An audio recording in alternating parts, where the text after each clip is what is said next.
मकसूद की मुख्तसर जिंदगी का आखिरी सफर। ये वो छोटी सी दीवार है जिससे झुककर बच्चा शेर को करीब से देखने की कोशिश कर रहा था। लोगों ने शेर को भगाने के लिए शोर मचाया, लेकिन कोई फायदा नहीं हुआ। बाघ आया, उसके पास खड़ा कुछ सोचा, वो हाथ जोड़ता रहा। लड़का इतने में उठा के ले गया।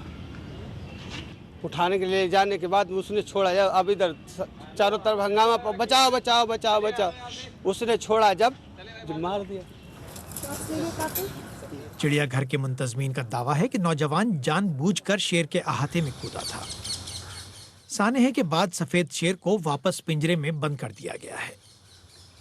सफेद शेर के अहाते के बरक्स आसपास दूसरे खतरनाक जंगली जानवरों के अहाते लोहे के जाल से पूरी तरह घिरे हुए हैं। रुक रुक कर सुनाई देने वाली शेर की दहाड़ के अलावा चिड़ियाघर में अब खामोशी है। सुहेल हलीम, BBC, दिल्ली।